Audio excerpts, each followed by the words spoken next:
Valérie, bonjour. Bonjour. Ravie de vous accueillir. Alors, je, je passe au vouvoiement sur le plateau pour faire moins connivence. Voilà, mais vous êtes géographe de la ruralité. Il paraît que ce n'est pas toujours facile à assumer.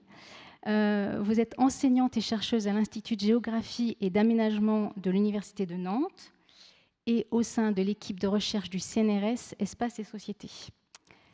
Vous êtes l'héroïne, entre guillemets, d'une série de capsules de web passionnantes que j'ai regardées la semaine dernière, qui sont réalisées par Imagine LA majuscule. Oui, pour Loire-Atlantique. Exactement, qui est un lieu d'expression et d'intelligence collective sur l'avenir du département de Loire-Atlantique d'où vous venez, et qui est donc conçu par et pour ses habitants et habitantes.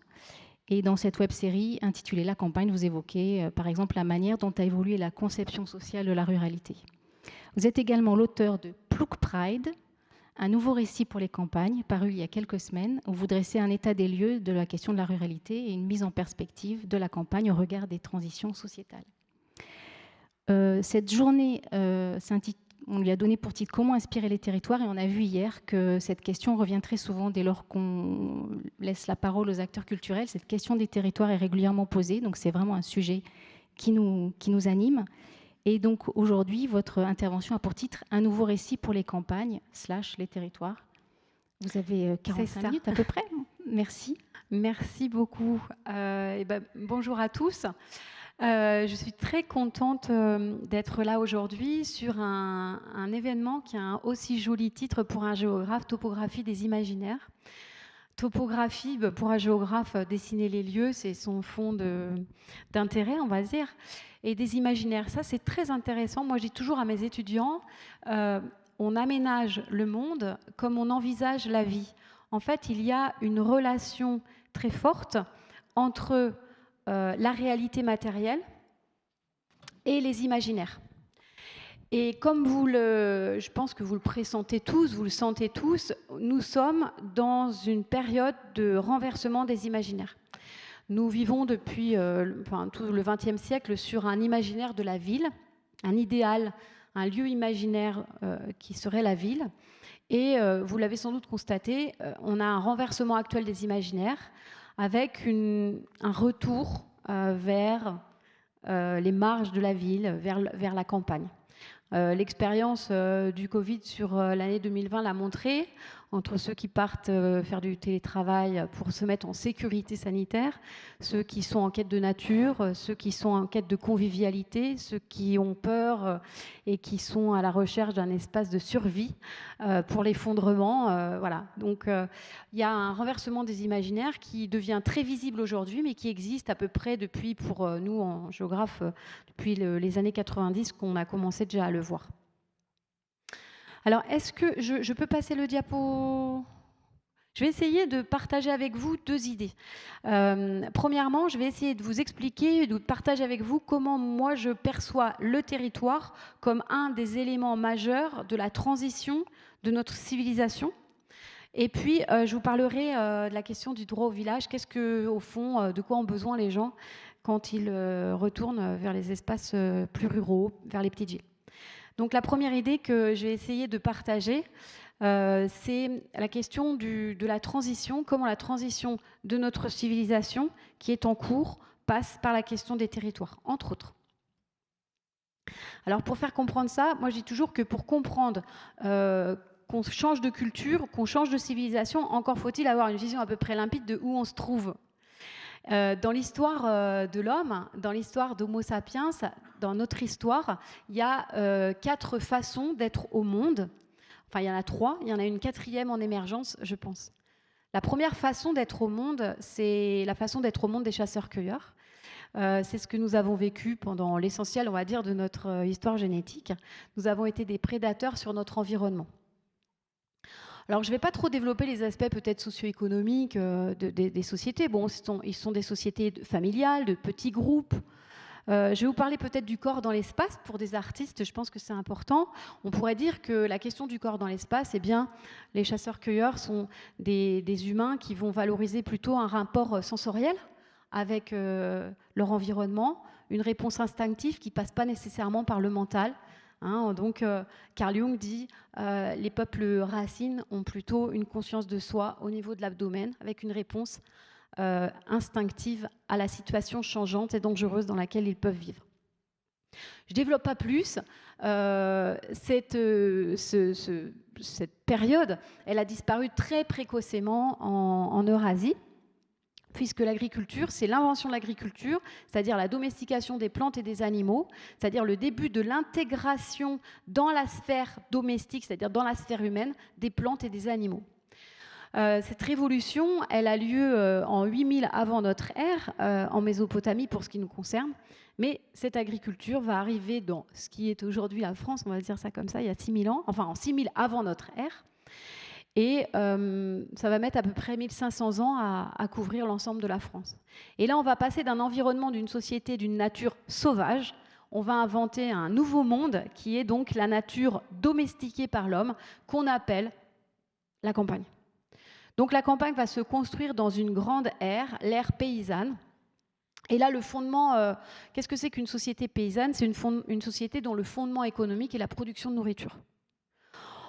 D'un point de vue socio-économique, on peut dire 3 mots peut-être sur la question des sociétés de l'ère paysanne. Ce sont des sociétés de la localité, de la communauté et de la réciprocité. Localité, l'effet de lieu est très fort. Donc on s'entend parce qu'avec ceux, on s'organise avec ceux avec qui on habite à côté. Communauté, 2 niveaux de communauté, la communauté familiale et la communauté villageoise. La parenté et l'esprit qu'on caricature aujourd'hui d'esprit clocher, mais c'est un effet de lieu, de communauté villageoise. Et la réciprocité, on est dans une société où l'essentiel des relations sociales est fondé sur la réciprocité, c'est-à-dire ce qui est donné aujourd'hui sera rendu en son temps et en son heure. Mais c'est ça la base de la relation sociale, et celui qui ne rentre pas dans cette base-là est exclu du lien social. D'un point de vue corporel, on peut dire que les sociétés paysannes sont des sociétés de la foi, c'est l'homme qui croit en Dieu. Donc des sociétés où on dit moi en se tapant la poitrine. D'un point de vue du corps, il y a aussi la dimension de la sexualité. On peut dire que l'ère sauvage, c'est vraiment l'ère de la mer. Visiblement, quand on regarde l'art préhistorique, on voit une fascination pour l'enfantement, pour le sexe des femmes qui a l'air d'être l'origine de la vie. L'ère paysanne, en fait, on a une espèce de spiritualisation de la femme qui passe de la femme sexuelle, de la mère à la femme céleste, une mère mais vierge, et s'incarne dans la matière terrestre l'homme viril, l'homme guerroyant, et donc on rentre dans l'ère du père. L'ère paysanne, c'est vraiment l'ère du père, mais l'ère du père physique. Et puis ça va durer comme ça, vous voyez, pendant 7 millénaires. Elles vont se structurer, évoluer, et je ne vais pas vous raconter toute l'histoire de la France rurale, ce n'est pas le but. Et puis, il va y avoir à nouveau une grande révolution technique. Cette grande révolution technique, c'est la maîtrise mécanique du feu. C'est-à-dire que l'homme va réussir, au tournant du XVIIIe siècle, à transformer de la chaleur en mouvement. Et donc, ça va ouvrir l'ère thermo-industrielle, l'ère de la motorisation, moteur à vapeur, moteur électrique, moteur thermique. Et donc, ça va ouvrir notre culture, le monde motorisé, et donc le monde artificialisé, et donc le monde de la ville. Ça, c'est le 3e environnement qu'on va connaître. Le premier, la nature sauvage. Le 2e, la campagne, la nature domestiquée. Et le 3e, l'ère de la modernité, c'est vraiment la ville, c'est-à-dire un espace de vie artificialisé, intégralement produit par l'être humain. Alors le fondement des sociétés, ça va devenir la production de biens matériels et donc la consommation de ces biens matériels. Donc c'est une société matérialiste. La société moderne, c'est d'un point de vue du corps, c'est je pense donc je suis. La conscience de soi, elle est placée au niveau de la tête. Une société mentale. C'est une société, donc le fondement, on va dire, social de notre société, ce sont les marchands des grandes villes de l'Europe de la Renaissance. Donc le fondement culturel, c'est la bourgeoisie marchande. C'est une phase de la... Donc ça va être, si vous voulez, tout à l'heure c'était les paysans, c'est localité, communauté, réciprocité. Là, ça va être mobilité, individualité, marchandisation. Alors, d'un point de vue du corps, l'ère de la modernité, c'est, je vous ai dit, là, l'ère paysanne, c'est l'homme terrestre. La modernité, c'est le père va devenir plus intellectualisé, c'est un père plus céleste, qui sera prompt, on va dire, c'est une morale qui va devenir laïque au temps moderne, mais avec une espèce d'intellectualisation du patriarcat. Et on peut dire que l'ère de la modernité, pour moi, c'est l'incarnation sur Terre des enfants. Alors d'abord des enfants obéissants du 19e siècle, où tout le monde va... Foucault dit c'est le grand enfermement des corps. On va enfermer tout le monde, les enfants dans les écoles, les jeunes hommes dans les casernes, les ouvriers dans les usines, les fous dans les hôpitaux. Tout le monde avec un uniforme, avec une couleur. Donc dans un premier temps, pour moi, l'ère de la modernité, c'est l'ère des enfants obéissants.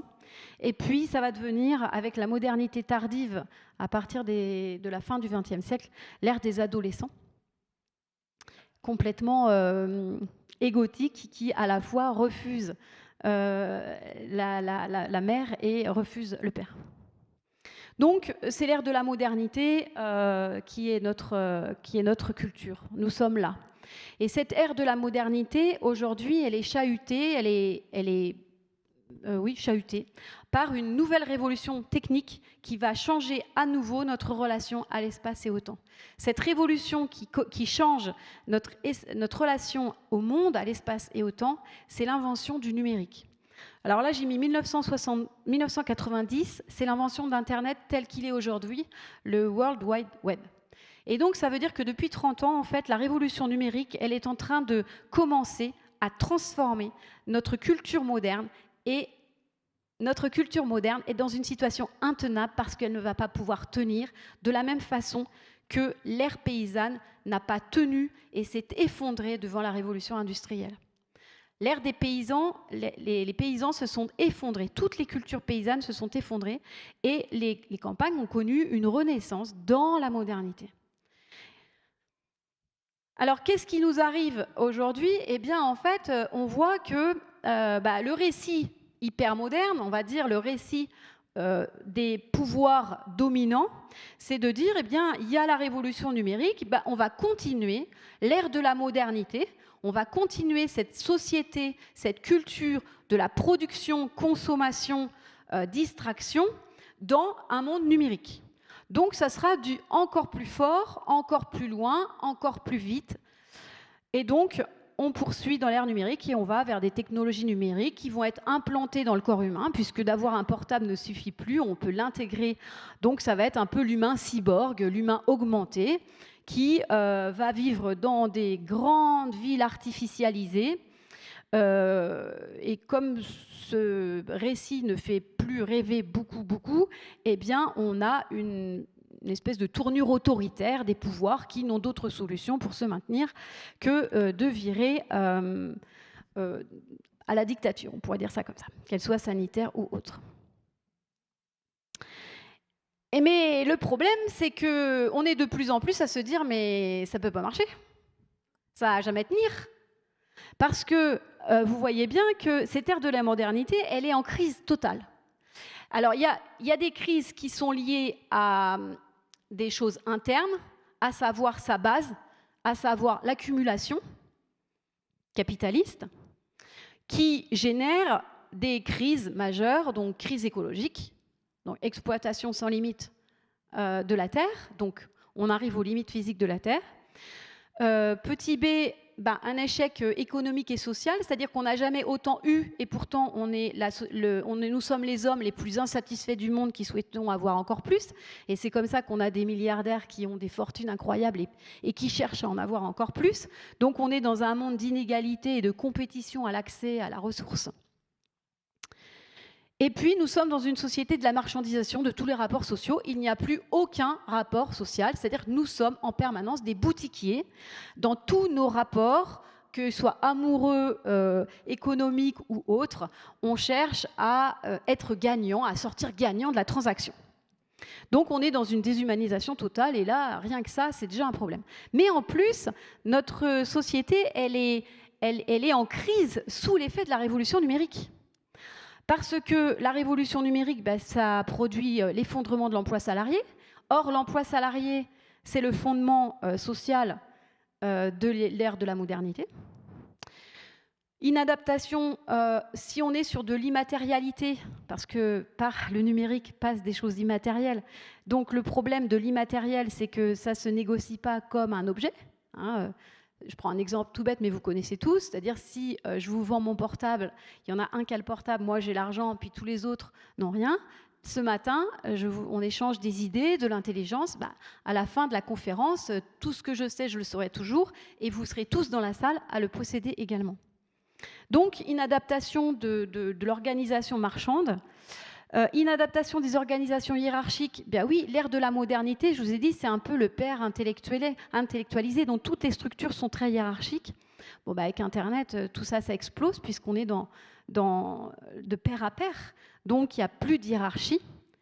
Et puis, le dernier aspect qu'on a vu émerger de façon extraordinaire en 2020, le pouvoir numérique et le danger démocratique, c'est-à-dire que la démocratie n'existe que lorsque les individus ne sont pas sous un joug totalitaire. Le problème, c'est que la disproportion des moyens entre les GAFAM et les utilisateurs d'Internet sont si énormes qu'on voit bien qu'il y a un gros problème démocratique, et je pense que ça ne vous aura pas échappé cette année. Et c'est comme ça que commence à se créer un espèce de récit alternatif qui se structure avec des courants très divers. Pour moi, il y a 3 grands courants. On va dire le courant écologiste. Ensuite, il y a le courant des résistances paysannes. Et puis, il y a le courant altermondialiste qui commence à structurer quelque chose pour inventer le monde du futur. Et c'est comme ça qu'on en arrive à voir émerger des propositions pour répondre aux problèmes qui sont devant nous. Donc on se dit, crise écologique, mutation de notre relation à la nature. Pour dépasser la compétition de l'accès à la ressource, il va falloir être dans plus de coopération et de justice sociale. Comment est-ce qu'on peut réhumaniser les rapports sociaux? Comment est-ce qu'on peut gérer la mutation de la place sociale du travail et de sa rémunération? Comment on peut peut-être élargir des communs sociaux pour répondre à la question de la logique marchande? Comment est-ce qu'on peut organiser la société de façon horizontale? Et enfin, comment est-ce qu'on peut traiter cette révolution numérique d'un point de vue démocratique? Bon, je ne développe pas tout ça, ce n'est pas le sujet. Ce n'est pas le sujet de l'intervention d'aujourd'hui. Mais vous voyez un peu comment ça commence à se structurer. Et alors, donc, ce que je voulais vous faire partager aujourd'hui, c'est que la culture moderne qui est la nôtre, elle a une approche marchande du monde, elle regarde le monde d'une façon froide, utilitariste. Et la culture moderne, elle a un autre aspect qui est remarquable, c'est qu'elle avance en faisant table rase du passé. C'est-à-dire que la culture moderne se sent supérieure. Elle est persuadée d'être le terminus ad quem de l'humanité, c'est-à-dire l'échelon supérieur. Et donc, elle fait table rase du passé et elle regarde seulement vers le futur. Mais oui, mais quand on fait table rase du passé, on refoule le passé. Et puis le problème, c'est que tout est passé. À partir du moment de cet instant où je vous parle, tout est passé. Donc le refoulement du passé, c'est un refus de toute altérité. C'est-à-dire que la culture moderne n'a eu de cesse d'anéantir toutes les autres cultures en dehors de la sienne. Donc le refoulement du passé, c'est une haine de l'altérité, alors que ce qui est remarquable, c'est de voir que l'invention du monde de demain passe au contraire par des formes de résurgence des mémoires. C'est-à-dire que on va aller récupérer dans les altérités, dans ce qui est autre que notre propre culture, on va aller récupérer ce qui nous paraît intéressant. Alors là, je précise tout de suite, ce n'est pas un élément de nostalgie. Alors, je ne vous demande pas de lire, c'est juste le schéma en haut. En fait, ce qu'il faut bien comprendre, c'est qu'il n'y a pas de nostalgie. On ne va pas revenir en arrière, comme le pensent les gens à l'esprit un peu court. On ne revient pas en arrière. C'est simplement que, en fait, pour envisager un futur inconnu, nous allons nous stabiliser sur des mémoires connues, sur ce qui est connu. D'accord ? Je dirais que nous sommes en train de vivre à l'échelon collectif quelque chose qu'on peut vivre aussi à l'échelon individuel, c'est-à-dire qu'au fond, on a des gens qui ont bien réussi matériellement, mais qui n'ont plus de sens à leur vie et qui ne voient pas tellement où ça va. Ils vont faire une psychothérapie, et qu'est-ce qu'on fait dans une psychothérapie ? Eh bien, on commence simplement par récupérer toutes ces mémoires, de façon à faire le tri, de façon à voir ce qui a été positif, quelles sont nos forces, quelles sont nos faiblesses, sur quoi on peut s'appuyer. Ben, c'est exactement la même chose. Et donc, le récit de la transition, il avance par la résurgence des mémoires. Et donc, deuxième idée, après vous avoir parlé en introduction du renversement des imaginaires, ben, ces renversements des imaginaires, ils passent aussi par des formes de résurgence des mémoires. Et là, je vais essayer de partager avec vous, ça c'est un peu plus universitaire, on pourrait dire. Mais qu'est-ce que ce sont que les mouvements de Pride ? C'est pour ça que j'ai appelé mon bouquin Plouc Pride. Eh bien, en fait, vous voyez que l'épicentre de la culture moderne, d'où vient notre culture, quel est son foyer originel, c'est le mental des hommes, des classes commerçantes, on va dire, des classes dominantes des grandes villes, de l'Europe et de ses descendants, donc de l'Occident.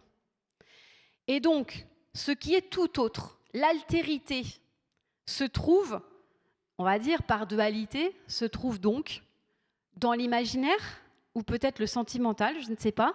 Vous voyez que ça, j'ai mis, c'est hors du courant de la science. Donc je pense que, pour le coup, là, les artistes sont sans doute plus au fait.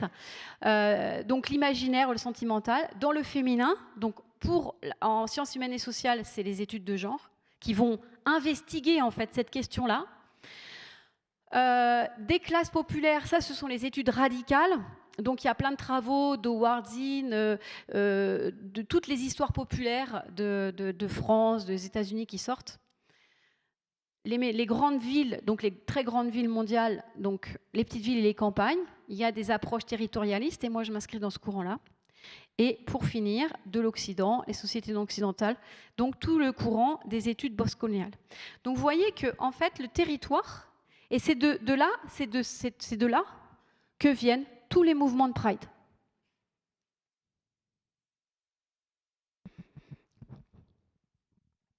Donc c'est ma première idée. Vous voyez que en fait, le territoire est une des composantes très importantes en fait, de la transition sociétale dans laquelle nous sommes engagés. La deuxième idée que je voudrais partager avec vous, c'est justement, en faisant le zoom un peu sur ces histoires territorialistes, la question du droit au village. En fait, dans les sciences humaines et sociales, on commence à voir émerger la question du droit au village. Et ce droit au village, on le voit repris dans le monde de l'aménagement, puisque la semaine prochaine, il y a un webinaire sur ce thème-là, sur les élus, avec les élus ruraux. Alors, qu'est-ce que moi je mets derrière cette notion de droit au village ? Il faut bien comprendre qu'en fait, les ruralités, elles connaissent ce renversement des imaginaires aussi. Ça, c'est les territoires ruraux, on va dire. Donc, la première histoire des territoires ruraux, c'est vraiment les campagnes paysannes. Bon, les campagnes paysannes et leur diversité, ça vient de l'écosystème et ce qu'on appelle les systèmes familiaux locaux. Ensuite, ces campagnes, cette ère paysanne, elle s'est effondrée. 1850-1950, la fin des paysans. Les paysans disparaissent pour être remplacés par des agriculteurs, qui sont des producteurs de nourriture en contexte moderne, en culture moderne. Donc, on a dans cette ère de la modernité deux temps. Le temps des campagnes productivistes. Donc, ce qui était bien, c'est d'avoir une agriculture super moderne et de s'industrialiser pendant les 30 Glorieuses. Et à l'inverse, c'était complètement nul de rester une campagne paysanne. Ensuite, les campagnes résidentielles modernes. Qu'est-ce que c'est le résidentiel moderne ? C'est le périurbain. Donc ça, c'est la phase de périurbanisation des campagnes. Donc ce qui était bien, c'est d'être une campagne proche de la ville, puisqu'il était nul, c'était une campagne isolée. Vous voyez qu'aujourd'hui, on est dans un renversement des imaginaires, on est rendu à peu près là. La campagne, aujourd'hui, les campagnes qui font rêver, ce sont les paradis verts. C'est quoi les paradis verts ? c'est les campagnes qui sont restées le plus dans leur jus paysan. Et donc, vous voyez qu'aujourd'hui, il y a un renversement des imaginaires, y compris sur les territoires, c'est-à-dire c'est les territoires ruraux qui sont restés le plus dans leur jus paysan, qui font rêver. Donc, il y a bien une dimension anti-moderne dans le mouvement qu'on connaît aujourd'hui. Moi, les troisièmes ruralités qui sont en train de naître, j'appelle ça les ruralités bohèmes, puisque le mot depuis le mouvement hippie, depuis la Beat Generation, on va dire que tout ce qui est alter-moderne, ou anti-moderne, mais plutôt alter-moderne, eh bien, on appelle ça de façon positive les bohèmes. Donc j'appelle ça la ruralité bohème. Aujourd'hui est en train de se construire une ruralité bohème. Dans la ruralité moderne, la modernité, l'aménagement de la modernité, c'est un aménagement où on équipe. L'idée, en fait, pendant la modernité, c'est de dire que les gens qui habitent à la campagne, ils veulent une vie moderne, puisque c'est l'idéal commun, mais au vert. Et donc, on est sur des politiques d'équipement matériel. L'ère de la modernité est une période très matérialiste. Et donc, on est sur de la ruralité moderne. Qu'est-ce que veulent les gens qui habitent à la campagne? La plupart des gens un peu anciens qui sont dans le champ de l'imaginaire de la modernité disent ils veulent une vie comme en ville, mais au vert. Et donc les élus disent souvent ça, mais les gens ils veulent des services, ils veulent de l'équipement, ils veulent de la matière, ils veulent un supermarché, ils veulent une école. Je ne dis pas qu'il ne faille pas d'école et de supermarché. Je me dis juste, est-ce que vous êtes vraiment sûr que c'est ce qu'ils veulent? Parce que sinon je ne comprends pas pourquoi ils quittent la ville en réalité, puisque l'idéal, ils auraient tous les équipements. Deuxième, dans les années 2000, il y a un sociologue qui s'appelle Jean Viard qui a commencé à percevoir que cette théorie ne marchait pas trop. Et lui, il a dit, on est dans un imaginaire du tourisme. C'est-à-dire que les gens voudraient être comme en vacances, partout et tout le temps. Et donc, on a commencé à aménager. Alors là, vous voyez que si vous vous dites les gens veulent être comme en vacances, l'aménagement n'est pas tout à fait le même, parce qu'en général, on ne va pas forcément en vacances dans un supermarché, dans une zone industrielle. Donc là, les gens veulent être comme en vacances partout tout le temps. C'est le début d'une politique plus du paysage. D'accord, donc voilà. Ok, donc l'ère de la modernité, on veut une vie moderne au vert, donc on veut des équipements, donc on veut des lotissements, des zones commerciales, des zones de production. Ensuite, par là, on dit, bon, peut-être qu'en fait, ils veulent être comme en vacances. Donc là, on va être plutôt sur des politiques paysagères, de cadre de vie. Donc de trucs de loisirs, d'espaces récréatifs, d'espaces verts, de coulées vertes, etc. Et moi, j'essaie de développer une autre idée selon laquelle nous sommes en train de sortir d'une société matérialiste. L'ère de la modernité, c'était avoir plus pour être mieux. Et je pense qu'on en arrive au bout, qu'on se dit, mais là, avoir plus, on n'est pas mieux. En tout cas, c'est pas sûr. Et donc, l'idée, c'est plutôt, on va chercher carrément à être mieux. Et donc, on va passer d'une société de l'avoir à une société plus centrée sur l'être. Alors, pour comprendre ce que peuvent rechercher des gens qui vont dans les territoires en dehors des grandes villes, la question de l'être, et pour comprendre ça, moi, je suis partie sur une base, les besoins humains fondamentaux. Vous connaissez la pyramide de Maslow, tout le monde la connaît, mais personne ne sait qu'elle est obsolète. Donc, il faut la sortir de nos... Donc, Maslow, voilà, besoins physiologiques, sécurité, protection, appartenance, estime, accomplissement, et c'était pyramidal. Maslow dit c'est pyramidal.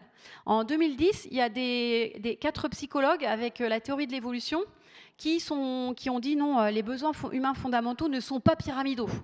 Je veux dire, un être peut avoir besoin de rencontres, même s'il est en problème de survie. C'est concomitant et ils sont inconscients. Et puis, ces 4 psychologues ont dit la question de la pulsion de reproduction n'est pas du tout intégrée dans la pyramide de Maslow, alors que c'est une dimension physique majeure. Il y a 2 grandes pulsions dans le corps humain, les pulsions de croissance et les pulsions de reproduction. Donc, ils ont intégré ça et ils ont complété la pyramide de Maslow. Donc, la base, elle est OK, mais le haut, l'accomplissement, ça n'est pas inscrit dans les corps. Or, pour les psychologues, il n'est pas de besoins humains fondamentaux qui ne soient pas inscrits d'une façon ou d'une autre dans la physiologie du corps. Donc les besoins humains fondamentaux, les voilà, le besoin de survie, respirer, boire, manger, faire ses besoins, dormir, se reposer, se réchauffer, pour repousser la faim, la soif, le froid, l'asphyxie, la maladie. Les besoins de protection, pour repousser la violence. Les besoins d'appartenance, être aimé tel que l'on est pour repousser l'abandon. Les besoins d'estime et de statut, être reconnu comme un être unique pour repousser le jugement. Les besoins de rencontre, et notamment celui d'acquérir un partenaire. Les besoins de continuité, repousser la perte de l'amour, de la protection, de l'estime, du statut, etc. Donc il y a un besoin de continuité. Et enfin, un besoin de postérité qui est l'idée de, alors même il est absolument sûr qu'on meurt, eh bien, il y a quand même ce désir en nous de repousser la mort inéluctable en faisant quelque chose qui dépasse notre vie. Alors, c'est très large, ça peut aller, on va dire, très physiquement d'avoir des enfants, à une quête d'immortalité sociale, faire quelque chose de grand qui va nous survivre. Et ça peut être aussi une dimension plus spirituelle, l'éternité. Donc tout ça, c'est dans les besoins de postérité. Et donc, il y a des choses qu'on fait, ça peut avoir plusieurs motifs. Par exemple, je ne sais pas, moi, je suis... par exemple, je fais des conférences. Ça peut tout aussi bien être pour un besoin d'être reconnu que comme un besoin de rencontre. Je le prends comme un prétexte à rencontrer. Voyez. Donc, en fait, quand on fait quelque chose, inconsciemment, le besoin n'est pas aussi clair que ça. OK ? Alors, ces besoins humains fondamentaux, aujourd'hui, pour moi, ils ne sont plus satisfaits par la société dans laquelle nous vivons.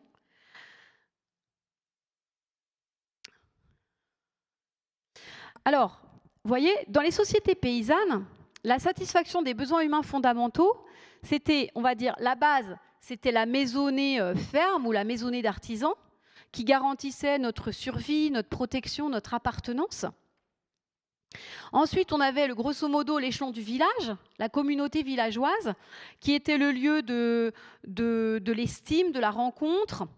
Et puis, on avait, on va dire, un idéal chrétien qui encadrait tout ça jusqu'à la postérité par l'éternité de l'âme. Mais ça allait du baptême au mariage, au culte des morts, etc. D'accord ? Donc, ça, c'est pendant l'ère paysanne. Pendant la modernité classique, ces échelles... Je parle en échelle géographique puisque je suis géographe, mais je pense que vous ferez les liens avec vos approches. Mais pendant l'ère de la modernité classique, c'est-à-dire les 30 Glorieuses, le milieu du XXe siècle, eh bien, le droit à la ville, c'était la satisfaction des besoins humains fondamentaux par la famille nucléaire. Alors, ce n'est pas la communauté paysanne, c'est la famille nucléaire, c'est le père, la mère, les enfants, dans leur pavillon, qui sont sécurisés par le salariat. Donc c'est un moment, ce qu'il faut bien comprendre, c'est que pourquoi les sociétés modernes se sont individualisées ? Eh bien, c'est parce que les sécurités sont passées d'une sécurité familiale à une sécurité nationale. L'individualisation n'avait aucun risque dans la société moderne du droit à la ville. Pourquoi ? Parce qu'on quitte la maison, on quitte la famille, on quitte le village, mais on récupère un statut salarié sécurisé, on récupère la retraite collective, il y a les congés, il y a l'éducation quasiment gratuite jusqu'à l'enseignement supérieur pour les enfants, il y a la sécurité sociale. Donc il y a tout un tas de sécurités qui sont déplacés de la communauté familiale à la communauté nationale. Parce que le contraire de la liberté, c'est la sécurité. C'est un équilibre entre les deux. Je peux être libre si je suis sécurisé. Et donc, le droit à la ville, c'est que les individus sont sécurisés à l'échelon de la nation, par des droits collectifs. Et donc, la modernité classique, c'est famille, salariat, pour garantir survie, protection, appartenance. La ville, c'est le lieu du statut, c'est le lieu de la rencontre, c'est le lieu de l'échange social, etc. Et puis, enfin, le tout est encadré par un idéal républicain qui garantit, alors qui, lui, à la postérité, ne garantit pas l'éternité de l'âme.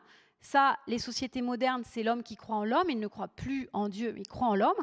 Donc, la religion garantissait l'éternité de l'âme. Ici, ça garantit l'immortalité, aux grands hommes, la patrie reconnaissante. Eh bien, aujourd'hui, en fait, nous sommes sortis de ce modèle-là et on a des besoins humains fondamentaux qui ne sont plus du tout garantis. Donc, les besoins de survie, ce n'est pas tellement la quantité de nourriture, mais aujourd'hui, c'est la qualité.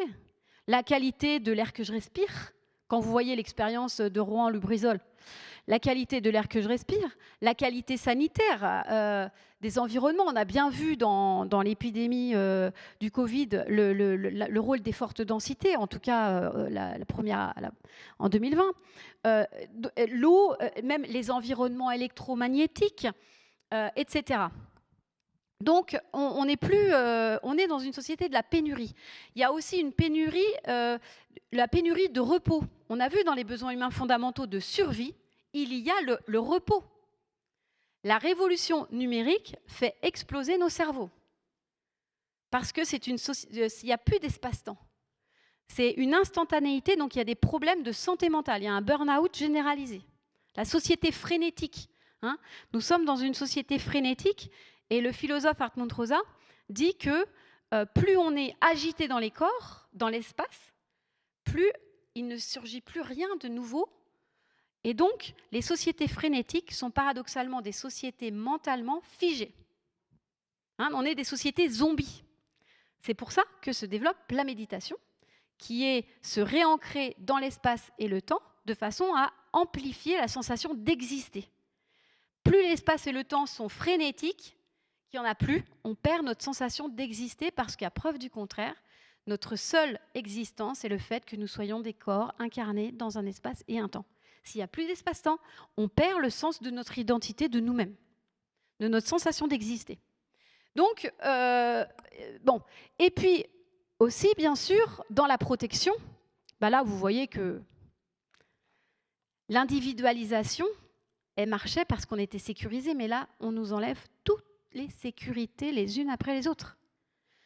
Contrat de travail précarisé, sécurité sociale démantelée, retraite démantelée, éducation gratuite jusqu'à l'enseignement supérieur depuis l'année dernière ou il y a 2 ans, c'est fini. L'État ne garantit pas le fait que si vous avez le bac, vous aurez une place à la fac. Donc, toutes les protections sont en train d'être ôtées à des gens qui sont totalement individualisés. Donc, on est dans une précarité totale. Mondialisation, pour être reconnu comme unique, encore faut-il avoir une communauté en face qui nous reconnaisse comme unique. Mais dans une société globalisée, de la jetabilité économique, jetabilité sentimentale, c'est quand même très dur d'avoir l'impression d'être un être unique et remarquable. Et enfin, il n'y a plus aucun projet collectif qui se soucie de notre postérité, c'est-à-dire que les sociétés paysannes, c'est l'homme qui croit en Dieu, les sociétés modernes, c'est l'homme qui croit en l'homme, et la société hyper-moderne actuelle, c'est l'homme qui ne croit plus en rien du tout depuis que s'est effondré l'idéal communiste dans les années 90, et puis plus globalement, tout l'idéal républicain. Et donc, nous sommes dans une société complètement nihiliste. Notre besoin de postérité n'est absolument plus traité.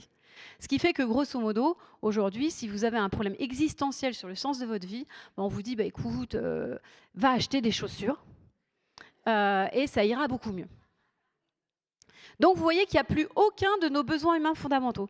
Et donc, personnellement, j'interprète la question du droit au village comme une question sur...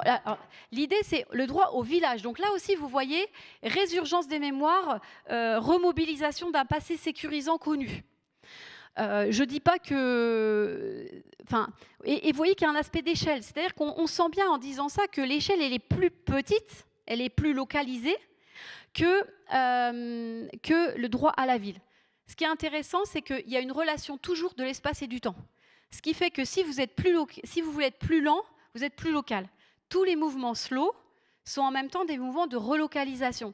Donc le droit au village, c'est comme si on descendait d'une échelle, mais en même temps on ralentit. D'accord? Donc le droit au village, alors moi je n'ai pas la réponse, parce qu'à moi toute seule, je ne vais pas inventer le monde du futur.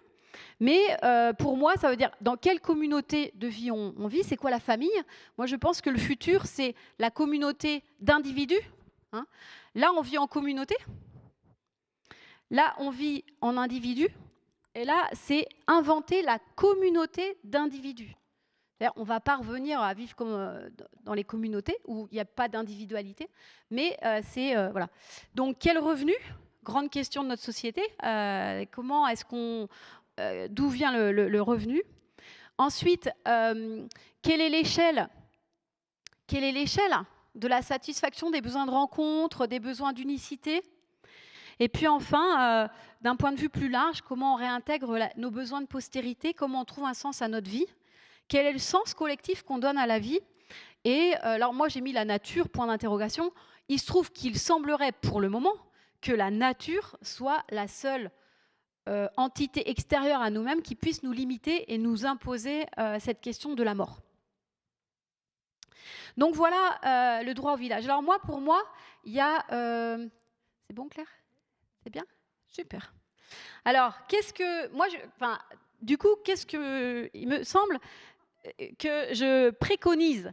C'est-à-dire que la question du droit au village, c'est finalement comment on peut trouver la satisfaction de besoins humains fondamentaux hors des cadres de la modernité, au-delà simplement de la question des équipements, au-delà de la question de la distraction et des vacances. Alors moi, je dis première chose, il me semble que les gens sur les territoires, la quête qui émerge, c'est le besoin de protection des corps. La rediffusion dans les territoires permet au corps de se protéger, c'est-à-dire la question de la santé. À mon avis, c'est le cadre de vie écologique. Quel est l'air que je respire? La nourriture que je mange, l'eau que je bois, les environnements électromagnétiques dans lesquels je me trouve, même peut-être la protection contre la vidéosurveillance. Je vous encourage à lire Les métropoles barbares de Guillaume Faburel, où il dénonce la question métropolitaine aujourd'hui comme l'expression de l'hypermodernité autoritaire capitaliste, et comment, dans une deuxième partie, il montre que la campagne devient le lieu de la révolte politique. C'est-à-dire que dans l'ère paysanne, les campagnes étaient agitées politiquement. Dans l'ère moderne, c'est la ville qui est agitée politiquement. Et il montre comment, dans l'ère qui vient, c'est à nouveau la campagne qui est le lieu de l'agitation politique, notamment s'opposer à la surveillance vidéo et des choses comme ça. Donc permettre au corps de se protéger, première chose. Deuxième idée, c'est permettre au cerveau d'atterrir, c'est-à-dire comment on redonne de l'espace et du temps, comment on se réancre, comment on atterrit. Donc c'est la question de la santé mentale. Il y a un aspect de la santé mentale, en fait, dans le territoire, puisque la révolution numérique, je vous l'ai dit, provoque un égarement dans l'espace-temps, du fait de l'instantanéité et de la vitesse. Permettre au cœur de se relier, c'est-à-dire comment est-ce qu'on sort de cette société de marchands? Comment est-ce qu'on sort de cette société de boutiquiers? Comment est-ce qu'on sort, comment est-ce qu'on réhumanise nos rapports sociaux? Et ça, je vous encourage à lire un philosophe allemand incroyable qui s'appelle Rosa, c'est son nom de famille, Hartmut Rosa. Et il a écrit, il travaille sur la question du temps. Ses travaux se portaient sur la question du temps et de l'accélération des rythmes sociaux. Et dans ses premiers bouquins, c'est Accélération et aliénation. Et puis, après, il a apporté une réponse dans un bouquin suivant qui s'appelle Résonance. Et lui, il dit que l'accélération frénétique des rythmes sociaux est liée au capitalisme, qui n'a d'autre solution pour se dynamiser, pour gagner plus que de nous dynamiser. Et donc, c'est la conquête de la nuit, vive la nuit, parce qu'il faut toujours trouver des espaces de croissance. Et il dit que le problème n'est pas de ralentir. C'est pas tant de ralentir, c'est le fond du problème, c'est que nous sommes une société de marchands. Nous voyons le monde comme des marchands, on voit une scierie, on voit une quincaillerie, on voit... Et donc, c'est cet intérêt, c'est cette marchandisation, cette chosification du monde qui pose ce problème et qu'il faut donc en sortir. Il faut que nous sortions de la culture des marchands. Et donc, il faut réhumaniser les rapports sociaux sur des bases non marchandes. Et donc, permettre au cœur de se relier, refaire du lien. Notre société, vous le savez, je pense que vous le voyez, c'est une société de la déliaison la plus radicale, de l'atomisation généralisée des populations. Il n'y a plus aucun sens de la communauté, on va dire. Même la famille basique, elle est en voie de pulvérisation. Et donc, comment est-ce qu'on refait du lien entre les humains? Parce qu'au fond, vous savez, l'espace, l'espace crée la conscience. Parce que si on était tous dans un seul atome, on n'aurait pas conscience de nous-mêmes. Hein. Donc l'espace va créer une altérité. Parce que vous êtes plus loin, que vous êtes à une certaine distance de moi, que je vois qu'il y a une altérité, il y a quelque chose d'autre que moi, que ce soit des personnes, des objets, des lieux. Et c'est ça qui va créer, en fait, la rencontre avec l'autre n'est qu'une rencontre en réalité avec soi-même. Et que c'est la seule façon de l'être humain d'avoir conscience de quelque chose. Donc moi, je dis, l'espace crée la conscience. Et le lien est nécessaire pour justement faire évoluer cette conscience, en fait. Hein. Donc, permettre au cœur de se relier. Et puis, permettre aux esprits de s'élever, c'est comment on donne du sens à notre existence, au-delà d'être un consommateur, un producteur-consommateur. Hein, l'ère de la modernité, c'est vraiment l'homo economicus, c'est vraiment produire, consommer, se distraire, se loger, avec du zonage. Puis des zones qui sont reliées comme ça par des voitures qui circulent entre là où on habite, là où on consomme, là où on travaille. Permettre aux esprits de s'élever, c'est-à-dire donner un peu de sens à la vie. Hein, puis on le voit dans le mouvement de retour à la campagne, il y a tout un tas de jeunes gens qui posent la question du sens de la vie, au-delà de l'ère de la modernité et de son dogme productif et consumériste. Donc voilà un petit peu les deux idées que je voulais partager avec vous. Comment le territoire fait partie de la transition de civilisation qui est la nôtre. Comment le droit au village, c'est l'expression de besoins humains fondamentaux qu'il nous faut envisager. Vous voyez que si on prend le champ de l'imaginaire, nos ancêtres paysans voyaient aménager le monde et percevaient le monde comme un potager. C'était le labeur, hein, c'était Sisyphe. Le futur n'était que l'éternel recommencement des saisons cycliques. Dans l'ère de la modernité, c'est un monde de puissance, de domination. Nous voyons le monde comme une usine. Il faut que ce soit fonctionnel, pratique. Je pense que l'ère de la noosphère, je l'appelle comme ça en hommage à Pierre Teilhard Deschardins qui avait conceptualisé la pensée humaine connectée. L'ère de la noosphère, c'est l'ère de la pensée humaine connectée. Nous allons vers un monde, il me semble que l'expérience du monde, c'est le monde est un jardin, un parc d'agréments. Nous sommes là pour l'habiter, pour nous relier au monde. C'est beau, c'est sain, c'est authentique. Ce qui est authentique, c'est ce qui n'est pas fait pour être vendu. Et donc, il me semble que le monde vers lequel nous allons, c'est un monde du besoin du lien, de l'être et de la reconstitution du lien. Et je pense, pour le coup, que les géographes peuvent y œuvrer, mais je crois que les grands créateurs ou les grands tricoteurs de liens, eh bien, ce sont les artistes. Et je pense que pour les générations qui viennent, vous avez du pain sur la planche. L'ère de la modernité, c'est le temps des ingénieurs. Et moi, je dis toujours qu'en termes d'aménagement, les temps qui viennent sont le temps des poètes. Je vous remercie.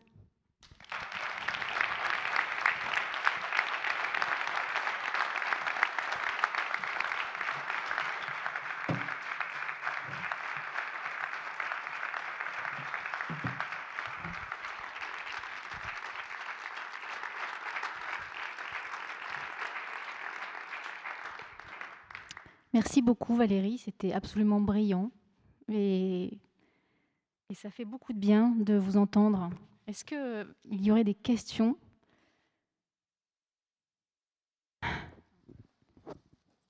après cet exposé très dense, mais ô combien passionnant.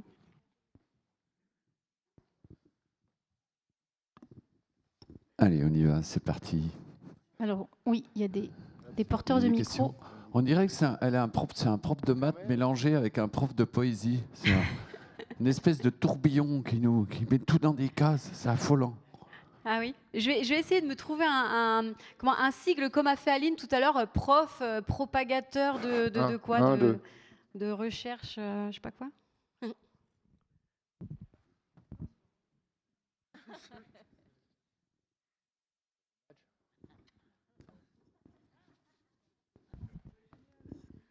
Bonjour, merci. Je vais essayer de... Je suis un peu confuse parce que les catégories que vous nous proposez me semblent à la fois opérantes et extrêmement simplificatrices. C'est-à-dire j'ai beaucoup de mal à envisager l'ère paysanne sans penser au développement des villes dans l'Antiquité, de Bagdad à Rome en passant par Athènes et Alep. J'ai beaucoup de mal à envisager l'ère de la modernité comme vous, industrielle, sans parler de la colonisation. J'ai beaucoup de mal à envisager ce que vous nous présentez comme la sécurité des 30 Glorieuses, sans me rappeler qu'en fait c'est une parenthèse depuis 1945, enfin 36 si on remonte au congé payé, et qui fait fi de toutes les luttes. En fait, je trouve que c'est ça qui me gêne un petit peu, votre classification, toute opérante qu'elle soit, fait fi de toutes les luttes et de toutes les dominations qui sont quand même un peu l'histoire de l'humanité. Ça, c'est la première chose. Et la deuxième chose, qui serait plus ma question, c'est que dans ces nécessités que vous nommez et que je partage complètement, il me semble que la réflexion qui se fait aujourd'hui, elle se fait tout autant à l'intérieur même de l'espace urbain, toutes les réflexions des architectes, la ville à 10 minutes, enfin, vous en connaissez certainement plus que moi sur ces questions-là, et pas simplement dans un retour un peu idyllique à la campagne, qui me pose bien des problèmes. Et la dernière chose, ce qui me manque aussi beaucoup, c'est la question vous parlez d'altérité, mais en fait, dans le retour à la campagne, les altérités, comment est-ce que vous articulez ça? Enfin, le lieu de la ville a quand même été le lieu de l'altérité et des altérités depuis des millénaires. Qu'est-ce qu'on fait de ça? Voilà, merci bien. Alors, vous me faites des reproches très classiques. Le premier, c'est l'essentialisme. C'est-à-dire, ah là là, si tu synthétises, ça devient simple. Bon, en même temps, j'ai 45 minutes. Donc, effectivement, mais je n'ai pas dit au début qu'il n'y a pas d'ambiguïté, c'est-à-dire toute la condition humaine est toujours regroupée dans toutes les phases. C'est-à-dire que l'esprit rationnel, il existe chez les chasseurs-cueilleurs. On va dire qu'il est activé moins facilement. La réponse sensorielle est plus facilement activable, de la même façon que dans notre société, c'est la tête qui pense d'abord, on a beaucoup de mal à sentir. Bon. Donc, voilà, j'ai 45 minutes. Ça peut paraître essentialiste, ok. Mais à ce moment-là, je vous invite à vous inscrire à un cours un peu plus long. Effectivement, mais c'est évident. Je veux dire, les sécurités nationales, ce sont des conquis sociaux. Mais je pense que vous le savez tous, c'est pas, bien sûr, elles ne sont pas tombées avec la modernité. De la même façon que là, vous l'avez bien compris, ces deux récits-là qui sont pas convergents, c'est juste un rapport de force. Moi, je ne sais pas, peut-être qu'on s'en va vers le monde hyper moderne. Hein, et toutes mes grandes théories de l'alternative sont nulles et non avenues parce qu'elles ne trouveront pas d'expression future en termes de pouvoir. Il n'empêche que moi, le petit rôle que je me donne, c'est qu'on puisse commencer déjà à se raconter une histoire collective de façon à sortir en fait de la sensation qu'il n'a pas de sens. Donc, construire un récit, c'est pour ça que j'appelle ça récit pour les campagnes. Donc la première critique, c'est la critique essentialiste. La deuxième critique, c'est une critique un peu plus ruraliste. Je comprends. Ah, on ne parle pas de la ville. Ok, ma posture là n'est pas de parler de la ville parce qu'on en parle beaucoup, beaucoup, beaucoup. Hein, et c'est vrai que quand la ville parle d'elle-même, personne ne vient lui dire « Ah oui, mais attends, quand même, dans les campagnes, il y a plein d'innovations sociétales super intéressantes. » Hein, donc, c'est sûr que souvent, on fait le reproche, quand on parle de la campagne, de dire « Ah non, mais attends, le seul étalon légitime pour pouvoir parler de transition, c'est quand même voilà, tous les courants dans les villes. » Pourquoi pas?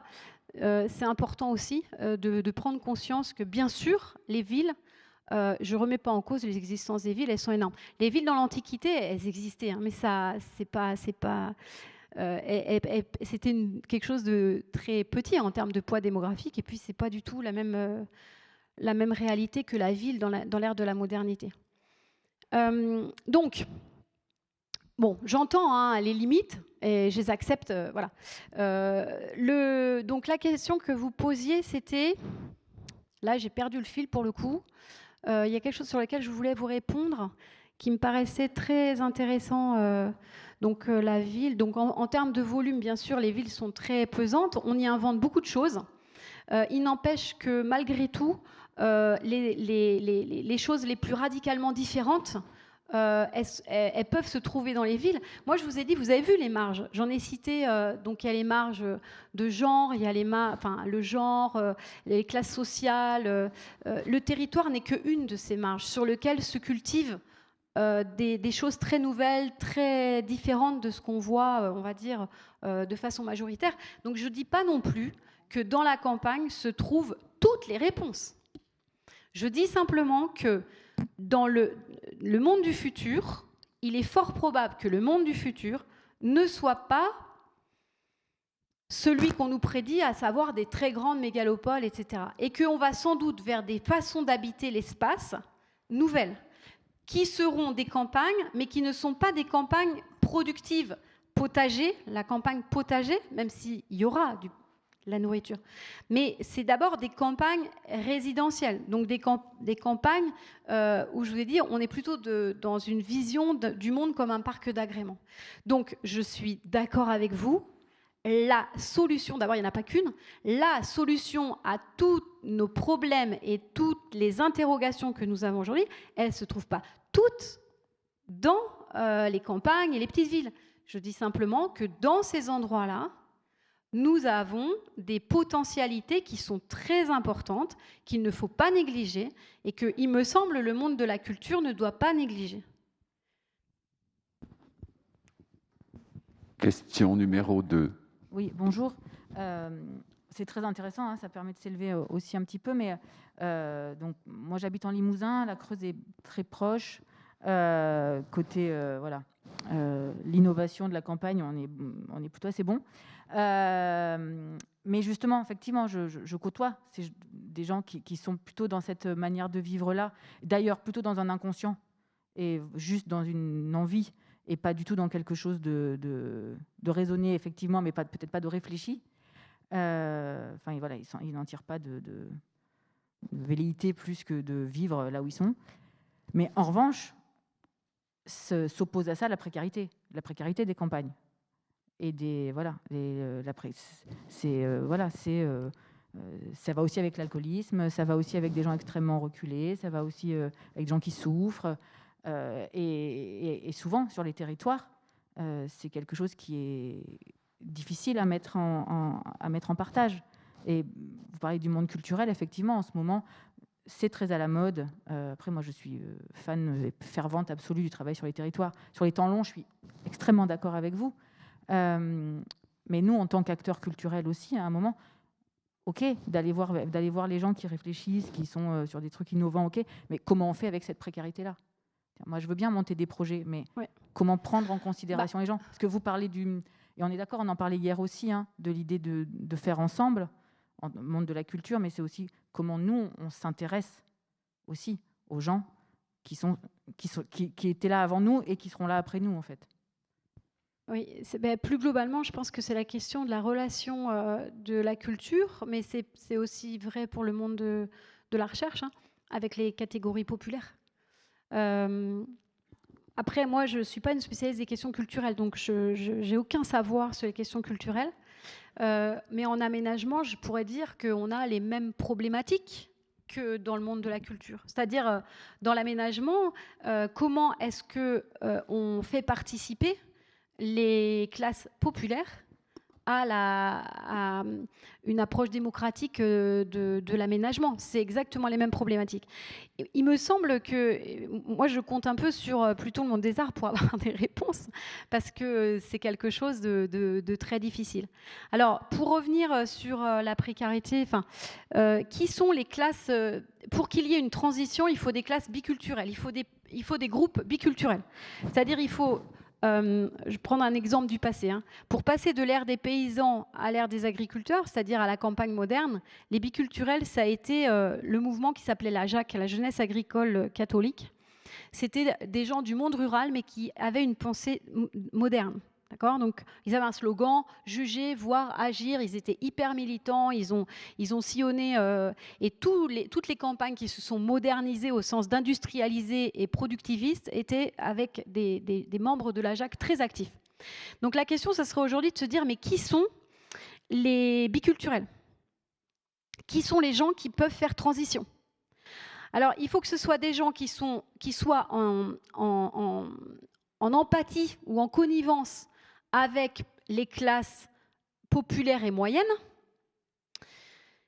et qui, en même temps, soient des bohèmes. C'est-à-dire qu'ils voient les limites de la modernité, ils veulent en sortir, ils veulent inventer, ils veulent d'autres choses, parce que les règles, on va dire l'ordre social hyper moderne, ne leur convient pas. Donc, moi, je les appelle les beaux pros, parce que j'ai pris un bouquin de... j'invente rien, en fait. Gary Snyder, c'est un poète de la Beat Generation qui a écrit des bouquins dès les années 50. Et dès les années 50, il a décrit un groupe social, son groupe social. Il appelait ça les bohémiens prolétaires. Et il disait, ce sont des gens qui, au nom de la liberté, ont renoncé à l'American Way of Life. Et ce sont des gens qui bougent, qui voyagent, qui ont des petits boulots, qui arrêtent. Bon. Donc moi, je les appelle les beaux pros. Qui sont les beaux pros ? Il faut chercher les beaux pros, ce sont eux les porteurs de la transition. C'est-à-dire sortir des classes sociales dominantes, sortir de l'ère de la modernité. Donc retrouver ces gens qui sont des bohèmes prolétaires. On va dire, pour caricaturer, et encore une fois, le propos est sans doute bien trop simpliste, mais grosso modo, les bobos, ils sont pour la transition écologique, mais pas pour la transition, ils ne sont pas pour un changement de société. Parce qu'ils n'ont pas, c'est pas leur intérêt de classe, on va dire ça comme ça. Là, donc les bohèmes prolétaires, les beaux pros, ce sont toutes les classes populaires et moyennes qui sont éduquées. Ce sont tous les jeunes qui sont formés, qui sont passés à l'université ou dans des grandes écoles, mais qui voient bien qu'il n'y a plus d'ascension sociale pour eux. Emmanuel Todd a écrit un bouquin en 2020 sur ça. Il a dit c'est le réarmement intellectuel des classes populaires. Parce que les classes populaires, dans les 30 Glorieuses, ont été vidées de leur substance intellectuelle par la formation et l'ascension sociale. Aujourd'hui, on va avoir donc ces classes populaires et moyennes avec des jeunes qui vont faire des études longues mais qui n'ont pas de possibilité d'ascension sociale. Et donc, on va avoir un réarmement intellectuel des classes moyennes et populaires. Avec des gens qui, pour le coup, eux, seront pour la transition, sortir de cet ordre social, de ce récit hyper moderne. Donc, c'est sur eux qu'il faut s'appuyer. Je pense. Après, voilà, je ne suis pas voyante et je le vois juste à la lumière, on va dire, des sciences humaines et sociales. On me dit d'y aller, donc j'y vais. Pardon, je suis là. Oui, c'est vrai qu'on a fait une brochette de questions. Pardon. Oui. Merci, d'abord. Je ne sais pas si ça va déboucher sur une question, mais hier, quand on se présentait, avant de prendre la parole, et là, je ne me suis pas présenté, on se présentait avec nom, prénom, et puis notre fonction, c'est-à-dire est-ce qu'on dirige une compagnie, est-ce qu'on est comédien, Et là, ce qui me vient à l'esprit, c'est que après votre exposé, que j'ai trouvé brillant, ça n'a aucun sens de me présenter comme ça, parce que j'ai envie de me présenter, Julien, homme blanc d'extraction bourgeoise, ayant eu la chance de faire des études supérieures, gratuites, dans un domaine urbain, et par conséquent, ce que je suis, voilà, comédien et directeur de compagnie, mais c'est défini par la ville. Vous voyez, j'ai évolué et j'ai fait tout mon parcours en ville. Et depuis très peu de temps, je suis à la campagne, par choix. Non, c'est pas grave, mais je te remercie. Mais en quoi est-ce que ce qui me définissait et ce qui m'a défini pendant plus de 20 ans en ville est efficient en milieu rural? Vous voyez, est-ce qu'il ne faut pas arriver en tant que comédien, voilà, effectivement, dans un domaine rural, dans un tout petit village, et dire j'apporte la culture, ah bah ouais, on va me regarder bizarrement. Est-ce qu'il ne faut pas réinventer? Hier soir, effectivement, en fin de journée, on s'est fait recadrer fermement mais gentiment, disant peut-être qu'il faudrait réfléchir un peu sur vous, plutôt avant d'essayer d'imposer un modèle qui n'a pas lieu d'être forcément, et ça passe effectivement par le temps long, par des temps de maturation, par des temps d'incubation en fait, mais de nous-mêmes dans des lieux qu'on investit depuis des fois assez peu de temps, en fait, il faut le reconnaître. Hein. Voilà, donc bon, je ne sais pas si ça débouche sur une question, mais vous avez compris l'idée. Comment est-ce qu'on peut redéfinir nos fonctions citadines dans un environnement rural? Ouais. La transition, effectivement, elle passe par un espèce de, qu'on appelle ça un aggiornamento, oui, c'est ça. C'est-à-dire qu'il y a une posture intérieure. Après, je ne vous dis pas une nouveauté, hein, mais la transition, ça passe aussi par une posture intérieure.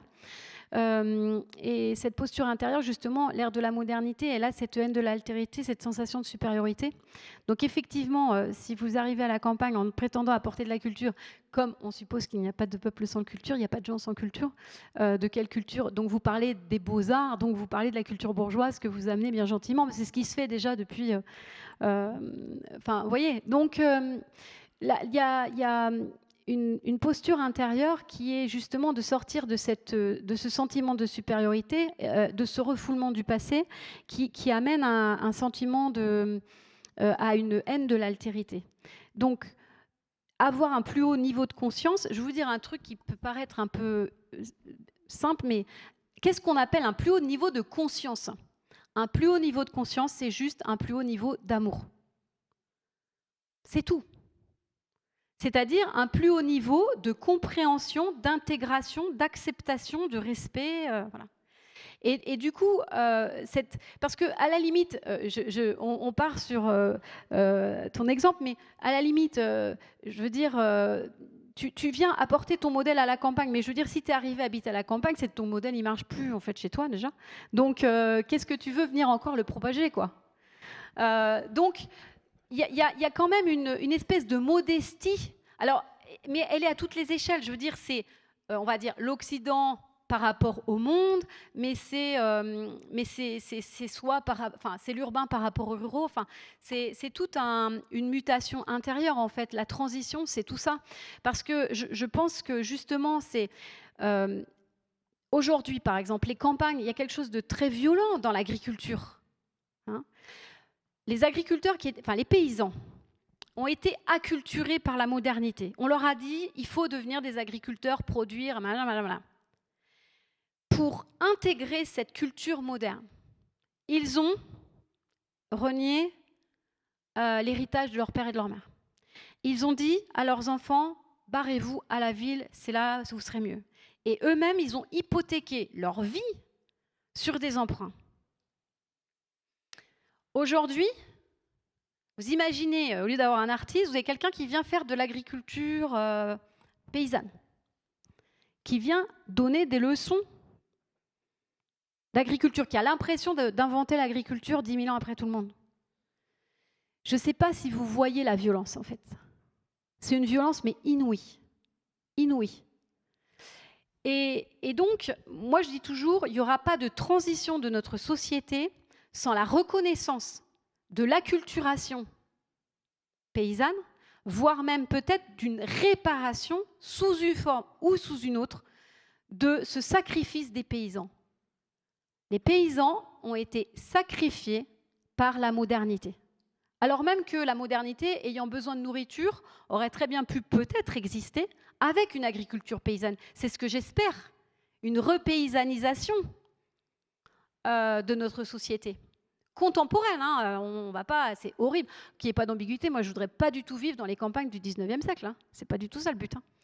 Donc, vous voyez bien qu'il y a une dimension dans la transition qui est aussi une dimension intérieure. Est-ce qu'on peut se dire, alors qu'on prend les 2 dernières questions et si vous pouvez essayer de les poser de façon relativement concise, sinon on n'aura pas le temps d'aller au bout de cette matinée. Merci.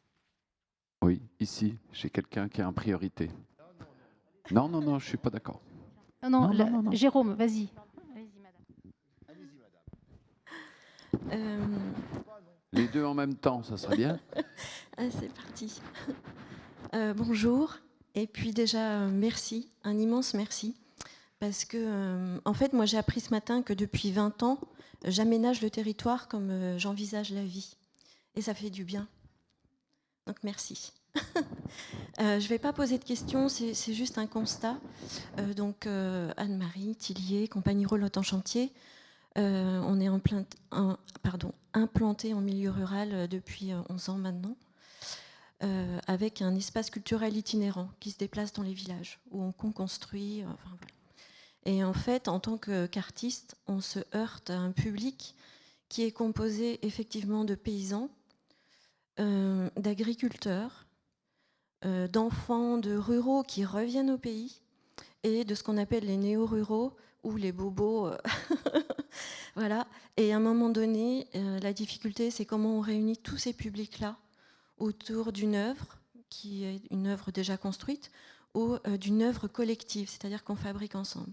Surtout que nous, on est sur un territoire où il y a une forte empreinte de résistance et de collabo. Plus personne ne se souvient pourquoi, hein, mais voilà. Et c'est un gros travail, en fait, de fond, et qui prend énormément de temps. C'est-à-dire que là, c'est au bout de 11 ans qu'on commence à pouvoir faire une écriture collective sur les résistants. Et donc, ça, c'est un constat, c'est cette difficulté-là. Et la deuxième, c'est la reconnaissance, enfin, même si on n'est pas du tout là-dedans, mais c'est à un moment donné, c'est au niveau des élus ou des partenaires, c'est l'importance que ça a pour eux. Pour l'instant, elle était presque nulle, en fait. Ce public-là n'existe pas pour eux, enfin, n'existait pas. Voilà. Oui, donc, oui, on va dire les campagnes. La micro-urbanité, la petite ville, déjà, c'est déjà de la ville. Mais c'est vrai que quand on est en dessous de la petite ville de 8-10 000 habitants, bon, on est vraiment plus dans du rural, où là, la question, on est sur de la proximité physique, c'est-à-dire qu'on n'est pas assez nombreux d'un groupe social pour être que dans de la proximité sociale et d'avoir des tranches. Donc ça, c'est vrai que c'est quelque chose qui est difficile. Et ça nous interroge justement, je trouve que c'est une bonne interrogation sur qu'est-ce qui fait le commun. Parce que c'est presque une question d'une démocratie de base, c'est-à-dire comment est-ce qu'on arrive à vivre ensemble justement dans le fait qu'on soit très diverses et qu'on les entre-soi malgré tout ont quelque chose de plus facile à gérer. Alors, je ne vais pas répondre en fait, parce que moi, je n'ai pas la réponse. Je suis juste à dire, voilà vers quoi on va, voilà les problèmes qu'on a. Je n'ai pas les réponses. Mais je sais que dans le mouvement territorialiste, et notamment, le point de départ, ce sont des Italiens, ils ont dit que dans l'aménagement actuel, dans l'ère de la modernité, on fait du diagnostic territorial. Grosso modo, on prend que de la statistique. En plus, avec l'écrasement numérique de la donnée statistique, grosso modo, on est amnésique, puisqu'on a des stats sur 5-10 ans. Et 10 ans, déjà, on est... Voilà. Donc, c'est comme si on traite le territoire comme un être amnésique qui serait né il y a 10 ans. Et dans le mouvement territorialiste italien, eux, ils proposent des nouvelles méthodes de portrait qui ne serait pas du tout du diagnostic territorial, le diagnostic, il serait plutôt là pour avoir des données chiffrées, pour faire, une fois que vraiment on a le projet concret, pour faire du chiffrage de budget ou du chiffrage de la taille de la salle de spectacle en fonction du nombre d'habitants. Mais eux, ils proposent de travailler des biographies territoriales.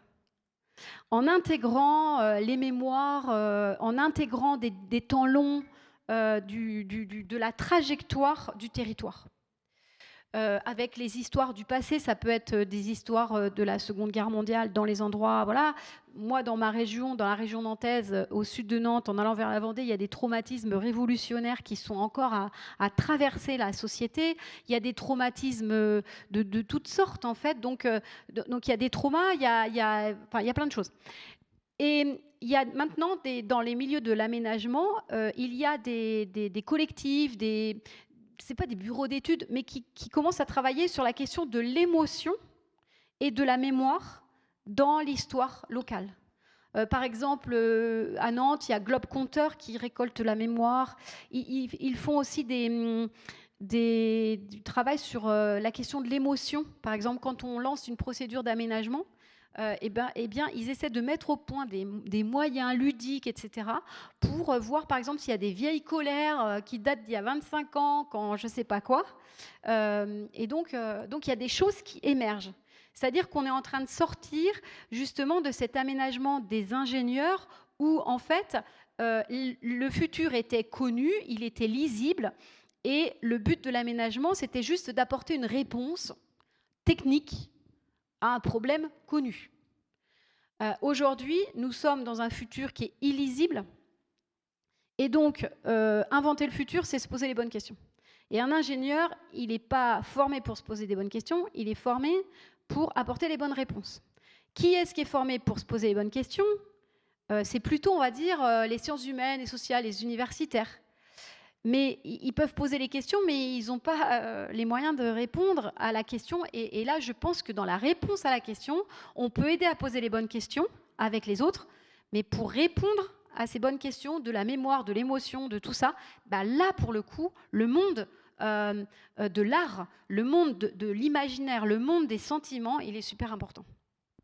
Et c'est tout à construire. Voilà.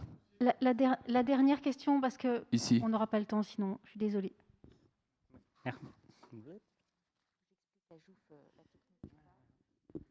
Merci. Bonjour, merci beaucoup parce que je suis persuadé qu'on est dans une période de transition, effectivement. Je travaille, moi, actuellement sur un projet qui fait intervenir un peu en périphérie la question de la monétarisation, plus particulièrement celle de la blockchain. Plus particulièrement celle des cryptoactifs et du Bitcoin en particulier. Je ne connais rien du tout de tout ça. Mais je pose la question, je soulève la question en termes de prospective, parce que je trouve que la monétarisation s'inscrit formidablement dans votre travail en termes de troc pour une première partie, de monnaie métallique pour la seconde, et puis du crédit sur l'ère de la modernité. Et on a beaucoup parlé hier de l'idée de création de valeur dans notre travail, et on sait que notre travail qui est poussé à se décentraliser, à irriguer un ensemble de territoires nationaux, a sans doute besoin peut-être aussi en termes d'écologie de se relocaliser. Et je m'interrogeais sur la possibilité de création de valeur à travers des nouveaux systèmes. Est-ce que vous auriez un avis sur la question ? Alors là, c'est beaucoup trop intelligent pour moi. Je ne saurais pas trop répondre à ça. La création de valeur, en fait, ma façon de raisonner n'entre pas du tout dans... Je pense on aurait de la richesse à échanger. Il faudrait que vous fassiez un topo pendant 45 minutes sur ce dont vous venez de parler, et peut-être qu'après, je saurais répondre à votre question. Mais là, en 2 minutes, je suis incapable de répondre à votre question. D'accord. Alors du coup, voilà, il y a un bonus pour monsieur. Valérie, est-ce que tu restes déjeuner avec nous? Oui. Voilà, donc je propose qu'on prenne une toute dernière là, et puis qu'ensuite, peut-être, pendant le temps de la pause méridienne.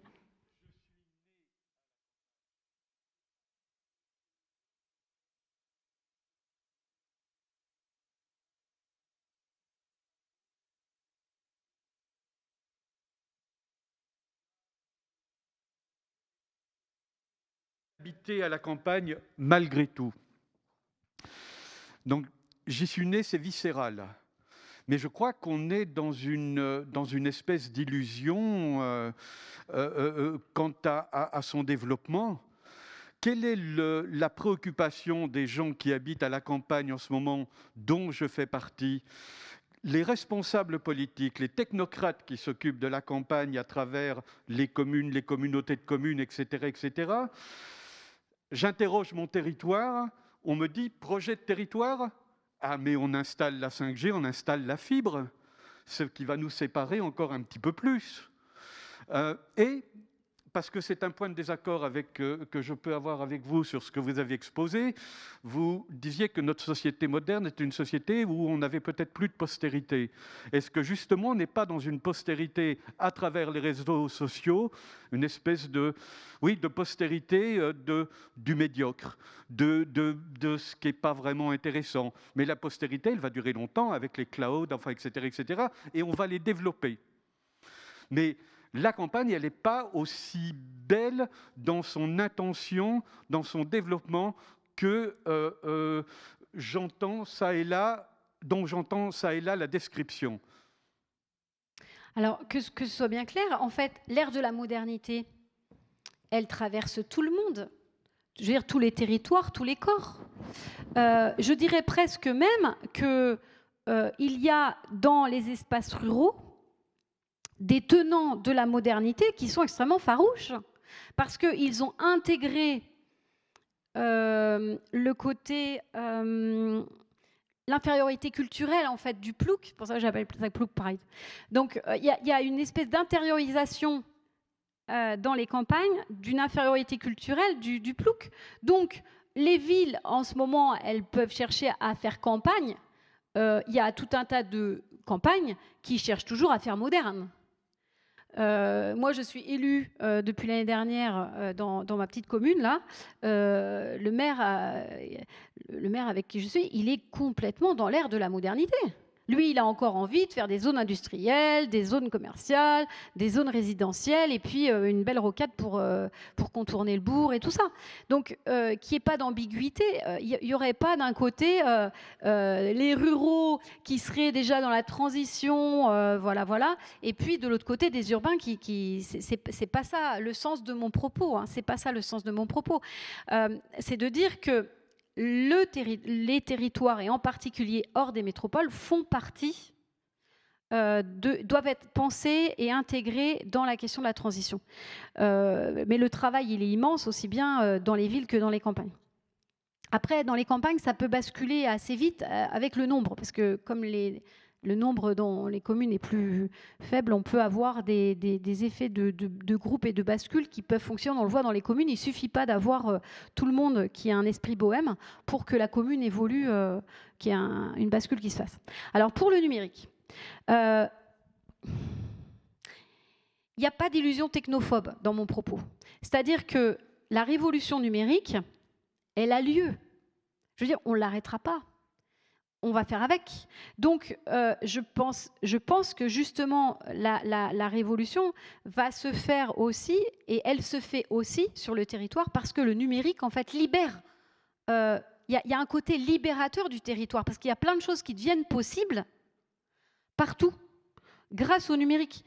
Donc, je dis pas qu'il faille étendre la 5G, parce que ça pose la question des environnements électromagnétiques. Pour autant, il est évident que le numérique dans les campagnes, il est aussi fondamental que l'électricité dans les campagnes avec la révolution industrielle, en fait, pour moi. Enfin, avec la révolution de la modernité. Donc, il n'y a pas de dimension technophobe, en fait. Moi, il me semble que la technologie en soi, elle n'est pas négative, mais il faut par contre que notre société s'autorise la question de l'utilité sociale de la technologie. C'est ça le vrai problème aujourd'hui, c'est que son utilité sociale, sa dangerosité sociale, la démocratisation de l'usage et des pouvoirs sur les technologies, on n'a pas le droit de le poser. C'est-à-dire dès qu'on dit mais est-ce que c'est vraiment sain, on dit ah mais vous voulez retourner à la bougie, voilà. Donc c'est extrêmement binaire comme débat. Je pense qu'il faut sortir du débat binaire. En revanche, pour moi, il me semble que la révolution numérique dans les campagnes, elle est fondamentale.